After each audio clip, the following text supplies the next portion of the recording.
Hello students, so we are back in our problem solving series. और इस session के अंदर हम लोग नेक्स्ट लेक्चर को स्टार्ट करेंगे लॉज ऑफ मोशन। ठीक है, इस चैप्टर में ना न्यूमेरिकल के जो कॉन्सेप्ट्स हैं वो थोड़े से कम हैं, बट जो वैरायटी ऑफ क्वेश्चन है उन कॉन्सेप्ट के बेस पर वो थोड़े से ज़्यादा हैं। तो आज जो हम लोग करेंगे वो करेंगे न्यूटन सेकंड लॉ और इम्पल्स के बेस पर क्वेश्चंस। न्यूटन सेकंड लॉ और सेकंड टॉपिक जो करेंगे हम लोग वो करेंगे इम्पल्स। क्वेश्चन करने से पहले क्या क्या फॉर्मूले यूज होने वाले हैं वो देखो। F equals to d p upon d t, ये होता है न्यूटन्स का सेकंड लॉ। किसी भी बॉडी पे जो फोर्स लगेगा वो होगा rate of change of momentum के इक्वल। डीपी मतलब चेंज इन मोमेंटम और dt मतलब टाइम, तो चेंज इन मोमेंटम अपॉन में टाइम। ठीक है, मोमेंटम क्या होता है ये P equals to m v, momentum का फॉर्मूला मास इनटू वेलोसिटी, ये मोमेंटम हो गया। न्यूटन्स का सेकंड लॉ की एक दूसरी फॉर्म है F equals to m a, ये पता होगी सब लोगों को। या तो ऐसे लिख दो F equal to d p upon d t, इसी को थोड़ा सा सॉल्व करोगे F equals to m a, ये बन जाएगा। Second topic impulse. इम्पल्स को डिनोट किया जाता है J से। इम्पल्स का मतलब किसी भी बॉडी पे कोई बड़ा फोर्स छोटे टाइम के लिए लगे, J equals to f into d t. कोई भी लार्ज फोर्स स्मॉल टाइम के लिए लगे उसको बोला जाता है इम्पल्स। ठीक है, देखो F into d T impulse है, यहां से चेक करो F इंटू डी टी तो कितना आएगा, चेंज इन मोमेंटम। यानी कि चेंज इन मोमेंटम और इम्पल्स बराबर है J equals to d p. इसको बोलते हैं इम्पल्स मोमेंटम थ्योरम। ठीक है, इस फॉर्मूले को बोला जाता है इम्पल्स मोमेंटम थ्योरम, कि किसी भी बॉडी का जो इम्पल्स होगा वो चेंज इन मोमेंटम के इक्वल होगा। और इसके बाद है ग्राफ, इस तरफ फोर्स इस तरफ टाइम। अगर हम लोग फोर्स टाइम ग्राफ प्लॉट करें, फोर्स या तो कांस्टेंट हो सकता है या वेरिएबल होगा। दोनों ही केस में देखो, अगर फोर्स कांस्टेंट है तो ग्राफ एकदम स्ट्रेट लाइन होगा। ठीक है, यहां से चेक करो, अगर हम लोग ग्राफ के नीचे का एरिया फाइंड करें, एरिया अंडर ग्राफ, ये ग्राफ हो गया, इसका एरिया ये हो गया। इस तरफ है फोर्स, इस तरफ है टाइम। फोर्स इंटू टाइम, ये ऐसे बोल दो लेंथ इंटू ब्रेथ। अगर लेंथ इंटू ब्रेथ करेंगे तो एरिया मिल जाएगा, फोर्स इंटू टाइम करेंगे तो इंपल्स मिल जाएगा। बात बराबर है, यानी कि area area of F T graph, force time graph का एरिया फाइंड करो, उससे क्या मिल जाएगा हमें, इंपल्स। ठीक, अब ये वाला एरिया तो बहुत आसानी से निकल जाएगा, शेप दिख रही है हमें, रेक्टेंगल है या कुछ और ट्राइंगल वगैरह होगा। अगर वेरिएबल फोर्स है, मान लिया रैंडम ग्राफ है ये तो कोई शेप भी नहीं है, उसके लिए क्या यूज करेंगे हम लोग, इंटीग्रेशन। ठीक है, जहां से जहां तक भी एरिया फाइंड करना है, इस केस में इंपल्स क्या हो जाएगा, अगर फोर्स हमारा वेरिएबल है, इंटीग्रेशन फोर्स इनटू टाइम और लिमिट्स t1 से t2, तब ऐसे फाइंड कर लेंगे हम लोग एरिया। इस बात को नोट करो, फिर क्वेश्चंस पे मूव ऑन करते हैं। नोट हुआ। अब देखो first question,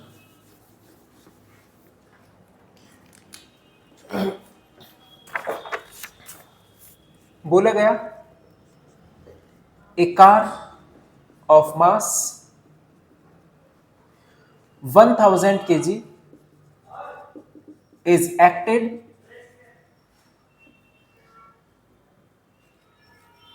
is moving with 10 meter per second velocity and is acted by a forward force of 1000 Newton due to engine and retarding force of 500 Newton due to friction, what will be velocity after 10 second. देखो simple equation based question है। बोला गया एक car है, उसका मास है 1000 kg। पहले जो जो गिवन है उसको लिख लो। is moving with velocity 10, initial velocity given है 10, is acted by a forward force of 1000 Newton due to engine and retarding force of 500 Newton due to friction। उस कार के ऊपर दो फोर्स लगे, एक आगे की तरफ को 1000 न्यूटन, एक पीछे की तरफ को 500 न्यूटन। तो नेट फोर्स कितना लगा कार पर? आगे है 1000 और पीछे है 500। तो 1000 माइनस 500 कितना आ जाएगा? 500 न्यूटन। यह आ चुका force. What will be velocity after 10 second? 10 second के बाद हमसे फाइनल वेलोसिटी पूछी गई। ठीक है, तो देखो ये F ये M, F equal to m a, इसकी हेल्प से क्या जाएगा? Acceleration. F equals to m a. F कितना है? 500, मास कितना है? 1000। सॉल्व करोगे एक्सीलरेशन कितना जाएगा? 0.5 मीटर पर सेकेंड स्क्वायर। एक्सीलरेशन आ चुका, टाइम पता है, इनिशियल वेलोसिटी पता है, फाइनल वेलोसिटी तो आ जाएगी। पहली इक्वेशन का यूज करो, v equal to u plus a t. U कितना है? 10, एक्सीलरेशन कितना है? 0.5, टाइम कितना है? 10, 0.5 इंटू 10, तो 0.5 इंटू 10 5, यह आ जाएगा 15 मीटर पर सेकेंड। ठीक है। अच्छा एक बात का ध्यान रखना, ये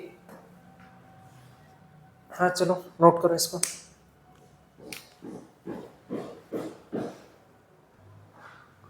नोट हुआ ये?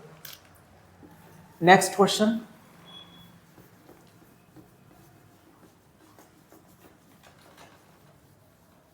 साथ साथ नोट करते चलना इनको, थोड़ा काम आ जाएंगे रिवीजन के टाइम पे। बोला गया a bullet of mass 0.04 kg moving with speed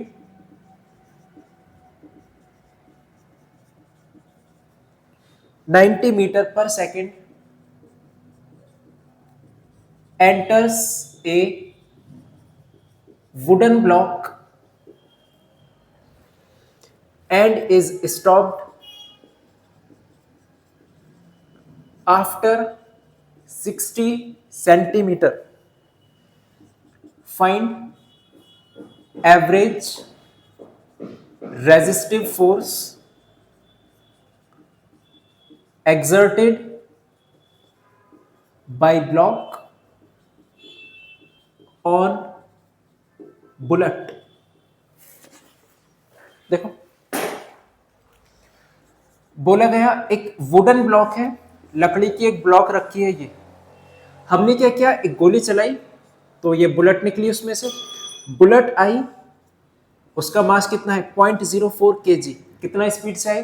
90 metre पर सेकेंड। तो 90 मीटर पर सेकेंड की स्पीड से आ रही है। जैसे इस वुडन ब्लॉक से टकराई थी, उस वुडन ब्लॉक के अंदर घुस गई, तो आगे जाकर 60 सेंटीमीटर उसने डिस्टेंस को ट्रेवल किया और फाइनली वो स्टॉप हो गई। ये डिस्टेंस कितना है? 60 सेंटीमीटर। अब हमसे पूछा गया कि इस ब्लॉक ने इस बुलेट के ऊपर एक पीछे की तरफ फोर्स लगाया होगा, क्योंकि बुलेट ऐसे आ रही थी और रुक गई। रुकेगी तो तब ना जब किसी ने उस पर पीछे को फोर्स लगाया होगा। तो वुडन ब्लॉक ने इसके ऊपर एक अपोजिट डायरेक्शन में फोर्स लगाया होगा, जिसकी वजह से ये बुलेट स्टॉप हो गई। वही फोर्स हम लोगों को फाइंड करना है। तो देखो कैसे करेंगे। पहले जो डेटा गिवन है उसको नोट कर लो।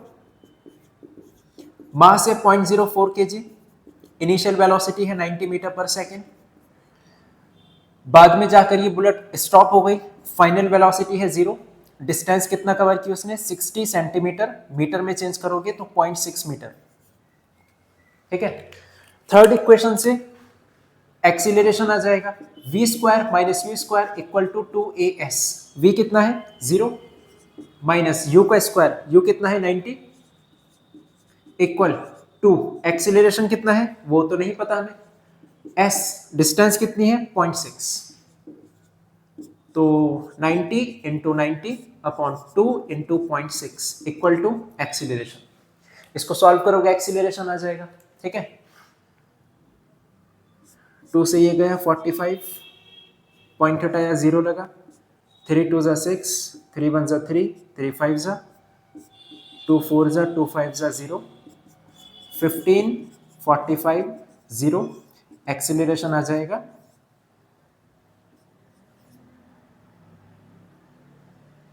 6750 मीटर पर सेकेंड स्क्वायर। इतना क्लियर हुआ? एक्सीलरेशन आ चुका, मास हमें गिवन है 0.04 kg, ऑब्वियस बात है फोर्स भी आ जाएगा F इक्वल्स टू ma। मास कितना है 0.04, एक्सीलरेशन कितना है निगेटिव का है, इसको माइनस को मैं बाहर लिख रहा हूं 6750। अब इसकी मल्टीप्लाई कर देना, ये 0 से 0 कैंसिल, 5 2 ज़ा 10, 5 1 ज़ा 5 3 ज़ा 5 5 ज़ा 2 2 ज़ा 4, तो यह आ जाएगा तुम्हारा -270 न्यूटन। ठीक है, नेगेटिव साइन ये इंडिकेट कर रहा है कि ये जो फोर्स है वो रिटार्डिंग फोर्स है। रिटार्डिंग फोर्स माने एक ऐसा फोर्स जो किसी भी बॉडी की स्पीड को डिक्रीज करे। ठीक है, तो इसको नोट करो, नोट हुआ ये?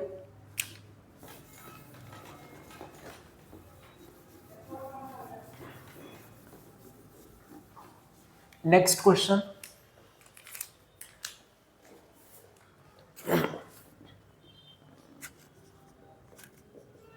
a truck start from rest and rolls down a hill with constant acceleration.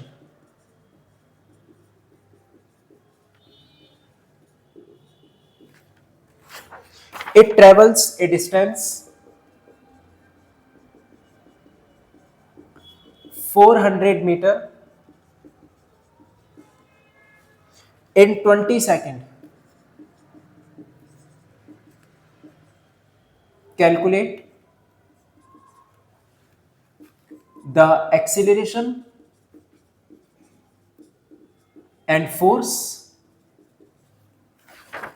acting on it if its mass is 7 metric ton। ठीक है, देखो ये एक ट्रक है, उसने चलना स्टार्ट किया रेस्ट से, तो इनिशियल वेलोसिटी कितना होगी 0, और वो एक हिल के इट रोल्स डाउन ए हिल, वो हिल पे नीचे की तरफ को फिसलता जा रहा है with constant acceleration, constant acceleration के साथ। It travels a distance 400 metre in 20 second, उसने 400 मीटर डिस्टेंस ट्रेवल किया 20 सेकंड में। डिस्टेंस कितना है 400 मीटर, टाइम कितना है 20 सेकंड। पूछा गया एक्सीलरेशन क्या होगा, calculate the acceleration and force. Acceleration पूछा गया, फोर्स पूछा गया। अगर उसका मास 7 मैट्रिक टन है, 1 मैट्रिक टन का मतलब होता है 1000 केजी। ठीक है, एक्सीलरेशन पूछा गया, फोर्स पूछा गया, अगर उसका मास है 7 टन, 1 टन माने 1000 केजी, तो 7 टन माने 7000 केजी। तो सबसे पहले एक्सीलरेशन देखो, s पता है, u पता है, t पता है, कौन सी इक्वेशन लगेगी second, s equals to ut plus half at square. s कितना है 400, u है 0, टाइम 20, एक्सीलरेशन फाइंड करना है, टाइम है 20, ये हो गया। अब ये तो 0 हो गया, इसको तो हटा दो, 1/2 इंटू ए इंटू 20 का स्क्वायर होता है 400, तो एक्सीलरेशन कितना आ जाएगा 2। ठीक, देखो 400 से 400 कैंसिल, इस 2 को इधर ले आओ, एक्सीलरेशन कितना आ गया 2। अगर एक्सीलरेशन आ चुका हमारे पास, फोर्स भी आ जाएगा, F इक्वल्स टू ma। मास है 7000 kg, एक्सीलरेशन है 2, तो फोर्स कितना आ जाएगा 14000 न्यूटन। समझ आएगी? इसको नोट करना।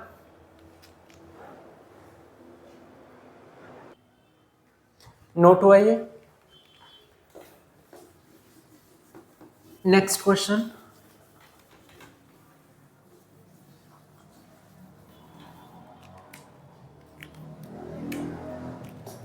देखो एनसीईआरटी क्वेश्चन है ये वाला। बोला गया a batsman hits back A ball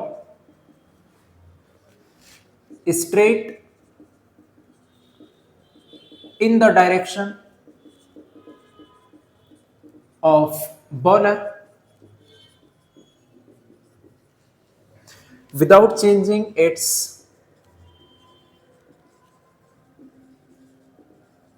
speed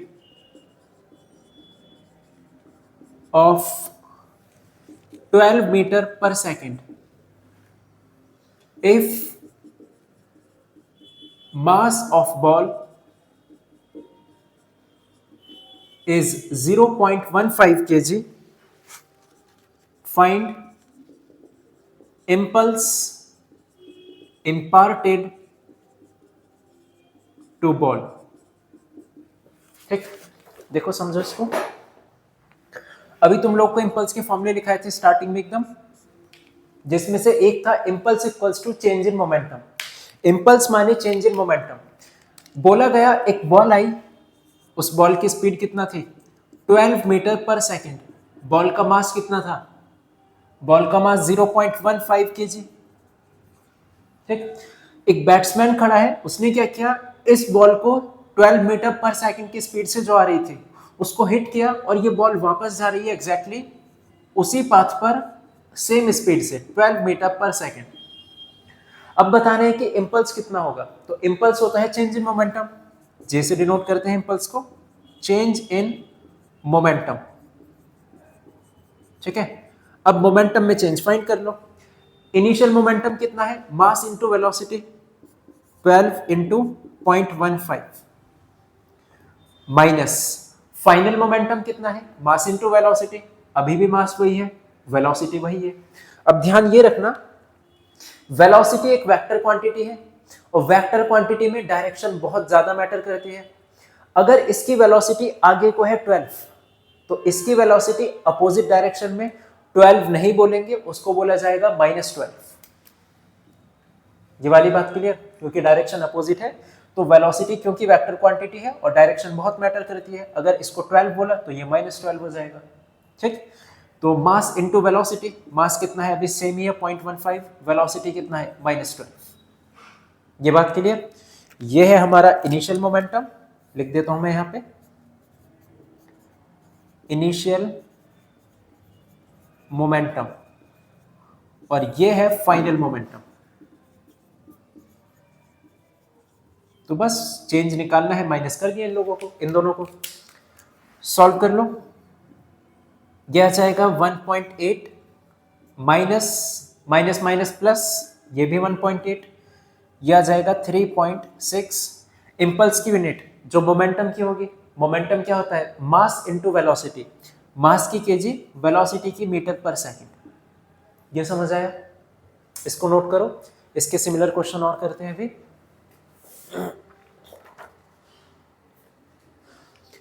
note हुआ, नेक्स्ट क्वेश्चन देखो।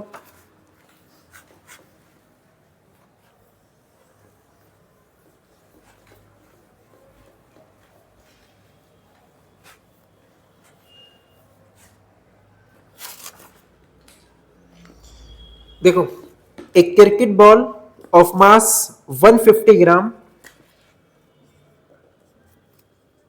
ए ball of mass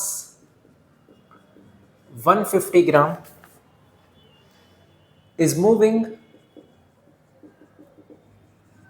with 15 meter per second speed, is brought to rest by a player in 0.05 second. Calculate impulse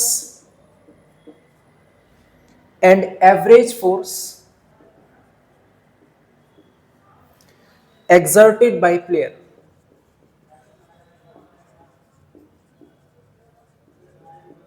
ठीक है, देखो बोला गया एक बॉल है जिसका मास है 150 ग्राम। सबसे पहले मास को केजी में चेंज कर लो, स्टैंडर्ड यूनिट मास की होती है केजी। 1000 से डिवाइड करोगे तो कितना आएगा 0.15 केजी। उस बॉल की जो स्पीड है वो गिवन है 15 मीटर पर सेकंड, ये इनिशियल स्पीड है यू। उस बॉल को रेस्ट में लेकर आए, ठीक है, किसी प्लेयर ने पकड़ा होगा उसको तो वो रेस्ट में आ गई, फाइनल वेलोसिटी 0। कितने टाइम में है रेस्ट में 0.05 सेकंड, इतना टाइम लगा उसको रेस्ट में आने में। पूछा गया इंपल्स कितना होगा, एवरेज फोर्स कितना होगा, तो इंपल्स वही सेम तरीका, चेंज इन मोमेंटम। इंपल्स होता है चेंज इन मोमेंटम। तो स्टार्टिंग में मोमेंटम कितना था, मास इनटू वेलोसिटी। मास कितना है 0.15, वेलोसिटी कितना है स्टार्टिंग में 15, माइनस मास कितना है 0.15, फाइनल वेलोसिटी कितना है 0। क्या क्या चेंज इन मोमेंटम निकाला। मोमेंटम कैसे निकालते हैं, मास इनटू वेलोसिटी। मास है 0.15, वेलोसिटी है 15, ये तो हो गया initial momentum, minus final momentum, mass into velocity, mass same रहेगा, फाइनल वेलोसिटी 0। ठीक है, सॉल्व करो इसको, 15 15 जा 2 to 5, तो यह जाएगा इंपल्स 2.25 kg मीटर पर सेकेंड। ठीक, अब देखो एक और यूनिट होती है इसकी केजी मीटर पर सेकेंड या फिर न्यूटन सेकेंड, ऐसे भी लिख सकते हो। इंपल्स का एक और फॉर्मूला था ना, फोर्स इंटू टाइम, फोर्स की न्यूटन, टाइम की सेकेंड, न्यूटन सेकेंड भी लिख सकते हो शॉर्ट में। अब देखो इंपल्स आ चुका हमारे पास और पूछा गया average force exerted by player, force पूछा गया, तो इंपल्स और फोर्स में क्या रिलेशन है, impulse equals to force into time. Impulse हम फाइंड कर चुके 2.25, फोर्स क्वेश्चन में पूछा गया, टाइम क्वेश्चन में गिवन है 0.05, तो फोर्स कितना जाएगा 2.25 डिवाइडेड बाय 0.05, पॉइंट से पॉइंट हटा, 5 4 जा 20, 5 5 जा 25, फोर्स आ चुका 45 न्यूटन। बात क्लियर हुई है, इसको नोट करो, नोट हुआ। Next question,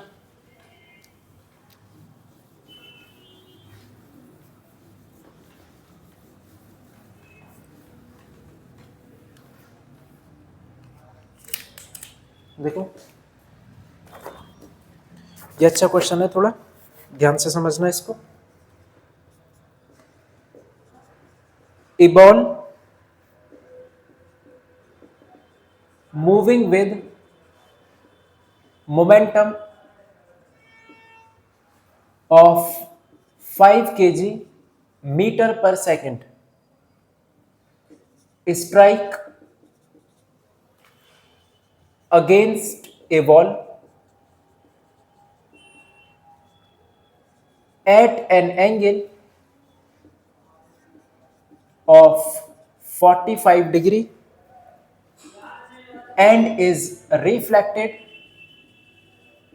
at same angle. Find change in momentum.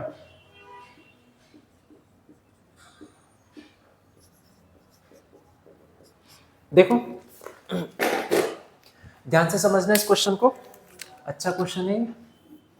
बोला गया कि एक बॉल है जो मूव कर रही है, मोमेंटम गिवन है बॉल का 5 kg मीटर पर सेकंड, इस बार स्पीड नहीं गिवन, मास नहीं गिवन, कंबाइन करके दे दिया उसने। बॉल का जो मोमेंटम है वो कितना है 5 kg मीटर पर second, strike against a ball at an angle of 45 degree. ये दीवार हो गई, एक बॉल आई, कितने एंगल पर टकराई 45 डिग्री पर, और उसी एंगल से वापस चली गई। एक बॉल आई 45 डिग्री एंगल पे टकराई और 45 डिग्री एंगल से वापस चली गई। बॉल का जो मोमेंटम है वो है 5 kg मीटर पर सेकंड, इसको मैं भी के लिए पी लिख रहा हूं, ठीक है। पूछा गया कि what is change in momentum, तो चेंज इन मोमेंटम देखो कैसे फाइंड करेंगे। इस मोमेंटम के, मोमेंटम एक वेक्टर क्वांटिटी है, मोमेंटम के दो कंपोनेंट कराओ, एक हॉरिजॉन्टल एक वर्टिकल, तो इस मोमेंटम के दो कंपोनेंट करा रहा हूं, एक तो ऐसे होगा और एक ऐसे होगा, एक आगे एक नीचे, तभी तो इन दोनों का रिजल्टेंट ऐसे बीच में आएगा। मैंने क्या किया, इस वाले मोमेंटम को दो कंपोनेंट में ब्रेक करा दिया, एक नीचे और एक आगे। एंगल के पास वाला कंपोनेंट होता है कॉस और एंगल से दूर वाला कंपोनेंट होता है साइन। ऐसे इसके दो कंपोनेंट करा दो, इसमें मोमेंटम नीचे की तरफ है, इसके दो कंपोनेंट, एक पीछे होगा एक नीचे होगा। एंगल के पास वाला कॉस और एंगल के दूर वाला साइन। अब एक बात ध्यान से सुनना, देखो मैंने क्या किया, इस मोमेंटम को दो पार्ट्स में ब्रेक कर दिया, हॉरिजॉन्टल और वर्टिकल। वर्टिकल अलग निकाल दूंगा चेंज इन मोमेंटम, हॉरिजॉन्टल वाला अलग निकाल देंगे चेंज इन मोमेंटम, आंसर आ जाएगा। तो वर्टिकल देखो, for vertical direction change in momentum, vertically momentum में चेंज कितना आया, तो मोमेंटम है p sin 45 इनिशियल, बाद में कितना हो गया वर्टिकल डायरेक्शन में, अभी भी p sin 45, चेंज निकालना है माइनस कर देंगे, क्योंकि डायरेक्शन सेम है, इसकी भी डायरेक्शन नीचे है p sin 45, इसकी भी डायरेक्शन नीचे है p sin 45, तो ये भी प्लस में रहेगा ये भी प्लस में रहेगा, तो जब इन दोनों को माइनस करेंगे कितना आ जाएगा, 0। तो वर्टिकल डायरेक्शन में तो कोई मोमेंटम में चेंज नहीं आया। Horizontal direction, for horizontal direction, horizontal direction में देखना, पहले तो आगे की तरफ था ये रेड वाला, मोमेंटम कितना p cos 45, फिर जब बॉल वापस आ रही है तो हॉरिजॉन्टल डायरेक्शन में मोमेंटम कितना है p cos 45, सेम। चेंज पूछा गया यहाँ पर, चेंज इन मोमेंटम। अब डायरेक्शन का थोड़ा सा ध्यान रखना, आगे की तरफ को इसका मोमेंटम है p cos 45, आगे को मोमेंटम है p cos 45, पीछे मोमेंटम है p cos 45, तो इसको तो माइनस में लेंगे ना हम लोग, क्योंकि मोमेंटम एक वेक्टर क्वांटिटी है, डायरेक्शन अपोजिट है तो माइनस साइन लगाना पड़ेगा। अब चेंज फाइंड कर लो, p cos 45 ये था इनिशियल वाला, माइनस p cos 45, बट वो उल्टी डायरेक्शन में था, एक माइनस लगाओ तो माइनस माइनस प्लस, तो p cos 45 दो बार आ जाएगा। अब इसको सॉल्व कर लेना, 2 टाइम्स p cos 45, वही हमारा आंसर है। p तो हमें पता है कितना है, p की वैल्यू 5, cos 45 कितना होता है 1/√2, तो यह आ जाएगा 10/√2। रेशनलाइज करो करना चाहो तो 10√2/2 यानी कि 5√2 kg मीटर पर सेकेंड। तरीका समझ आया, डायरेक्शन में कैसे हम लोग माइनस कंसीडर करते हैं और कब माइनस कंसीडर नहीं करते, तो इस क्वेश्चन को नोट करना।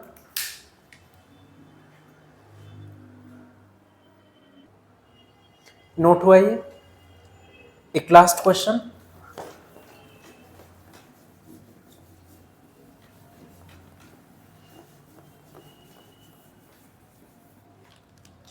देखो हर टाइप का क्वेश्चन करा दिया तुम्हें इस टॉपिक के बेस पर।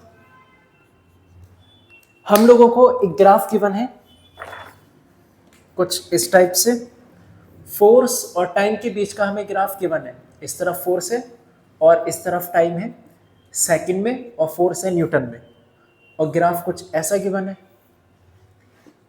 ये है 4, ये 2 और ये 3 और लास्ट 4, ठीक है। पूछा गया for a mass of 2 kg find impulse, second final velocity of body if initially it is at rest। देखो अभी बताया स्टार्टिंग में तुम लोगों को, अगर फोर्स टाइम ग्राफ गिवन हो तो उसका एरिया फाइंड कर लो, वही इंपल्स होता है। तो इस ग्राफ का एरिया फाइंड करो, area of FT graph equal to impulse. First part पे हम लोगों से इंपल्स पूछा गया और ग्राफ गिवन है, इंपल्स कैसे फाइंड करेंगे, area of FT graph. Area के लिए मुझे 3 पार्ट्स दिखे, एक तो इस ट्राइंगल का एरिया फाइंड करो, फिर इस रेक्टेंगल का एरिया फाइंड करो, फिर इस ट्राइंगल का एरिया फाइंड करो, तीनों को ऐड कर दो, टोटल एरिया आ जाएगा। तो impulse equals to area of triangle, जो कि होता है half base into height. First triangle की बात चल रही है, बेस कितना है 2, हाइट कितना है 4, तो base into height plus rectangle के लिए चेक करो, लेंथ इनटू ब्रेथ, रेक्टेंगल की लेंथ कितना है ये 4, ब्रेथ कितना है 2 से 3, 2 से 3 के बीच में कितना गैप होगा 1 का, तो लेंथ इनटू ब्रेथ यानी कि 4 इंटू 1 प्लस, अब फिर से ट्राइंगल आया, ट्राइंगल का एरिया कितना होता है half base into height, base कितना है 1, 3 से 4 तक कितना होगा 1 होगा, हाइट कितना है 4, हाफ 1 इंटू 4। वैल्यू समझ आई? अब इसको कैलकुलेट कर लो, जो भी आएगा उसी को बोल देंगे इम्पल्स। 2 से 2 कैंसिल, 2 2 4, यहाँ पे 4 बचेगा, ये हो जाएगा 4 और यहाँ पे 2 बचा, 4 4 8 और 2 10। इम्पल्स यूनिट क्या होती है न्यूटन सेकंड या केजी मीटर पर सेकंड। तो इम्पल्स आ चुका 10 न्यूटन पर सेकंड, सॉरी 10 न्यूटन सेकंड। ठीक है, हम लोगों को सेकंड पार्ट में फाइंड करना है फाइनल वेलोसिटी क्या होगी। तो इम्पल्स का एक और फॉर्मूला होता है change in momentum. Change in momentum माने mv माइनस mu, ये भी तो 10 ही होगा। इम्पल्स माने चेंज इन मोमेंटम, और मोमेंटम क्या होता है मास इनटू वेलोसिटी, और change in momentum mass into velocity final वाला minus mass into velocity initial वाला, चेंज आ गया हमारा मोमेंटम में। इनिशियल वेलोसिटी हमें गिवन है 0, बॉडी इनिशियली रेस्ट पर है तो u की वैल्यू 0, तो ये तो 0 हो गया। मास, बॉडी का मास कितना है 2 kg, फाइनल वेलोसिटी हमसे पूछी गई, तो v इक्वल्स टू 10/2, 2 5 ज़ा 10, 5 मीटर पर सेकेंड। ये क्लियर हुआ? इसको नोट करो।